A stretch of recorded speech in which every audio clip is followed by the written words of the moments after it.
In this video I'm going to be trying to tell you which one I prefer out of these and why. I'll give you a heads up, I'm going to struggle. What is up everybody, and welcome to our Versus series. We've changed things up a little bit and I wanted to do some of these Versus videos because we've got loads of shoes in the 40 runs and I wanted to compare some of them because I think it's kind of cool for you to see certain shoes which I prefer and why. Okay, so how these videos work, we do sort of stats and features, then I sort of tell you which one I prefer and why. But this is going to be hard. This is going to be really hard. Why? Because I think we've got two of the most comfortable shoes on the planet. Okay, right, so here we go. Let's try and get somewhere with this. Right, so we've got over 40mm of stack in both of the shoes. In the Nimbus, we've got the Flight Foam Blast Plus. We've got a jacquard mesh upper, fits true to size. It's £170, I think, but I have seen it a little bit cheaper now. It weighs about 11 ounces from memory, fits true to size, and I think that's it. Oh, it's got a very terrible, very terrible. That's bad English. It's got an awful outsole. AHA Plus is awful on this when you compare it against this bad boy. We've got Goodyear rubber on here, mesh upper. We've got Hyperburst ice on the sort of inside of the shoe, and then we've got Hyperburst 1 around it to add some stability to the shoe. We've got Arch Fit, which is that podiatrist approved comfort in the arch. Again, fits true to size. It's about the same sort of weight. It's gained weight versus the previous version. It's also gained that stack. And what was it, price wise? I think, I know I'm going to get shot. $145. It's available in the US. I'm not sure it's available in the UK, but hopefully it will be soon. Okay, so not very good stats and features, but I think you've got some of the gist of it. This is going to be so hard trying to pick between these two. Where do we go? Oh, one thing I did miss on this, we've got a little training plate at the front. The H plate from the previous versions carried over into the shoe, which really does actually make a difference, mainly I think for stability, but also a little bit in terms of that toe off. It's not as sort of cumbersome as you would think.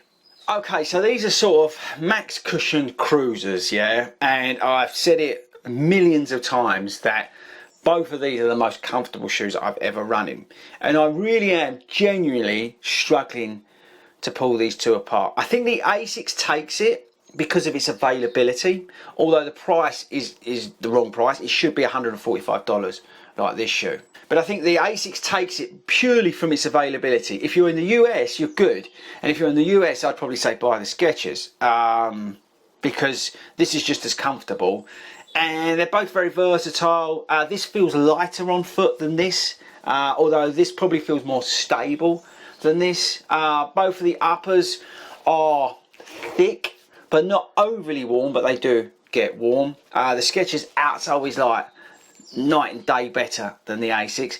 The Flight Foam Blast Plus is just as good as the Hyperburst Ice. So can you see I'm struggling to tear the two apart really? And I think actually it comes down to personal preference. It really does. So yeah, I think let's conclude, because I don't want to make these videos that long. That's why I wanted to make this little Versus series. I think for you guys in the UK, it's the Nimbus. Go and get the Nimbus 25. This is the most comfortable shoe other than this.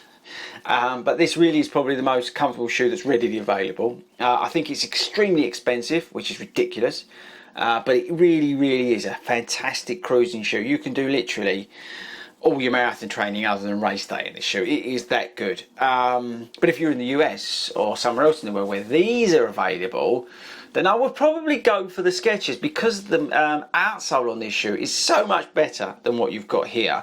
The Hyperburst Ice is really good, and it just feels great. You've got the little training plate up the front, and it feels really nice. They're both just as comfortable with each other, so I don't think you're going to miss anything out. And this is $145 in the US, so can you see why I'd recommend this over this if you're not in the UK? So for me, which one do I prefer? Well, my heart says Skechers, Natch, but my head probably says Nimbus 25. So there we go people. I don't think I actually helped with this video in any shape or form, but I tell you now, both of these shoes are super comfortable and very good to have in your rotation. They just eat miles, and that's what I like about both of these shoes actually, to be honest with you. And they're fantastic for marathon training. Maybe you've got a marathon in the autumn, then probably one of these is a good shout for your rotation.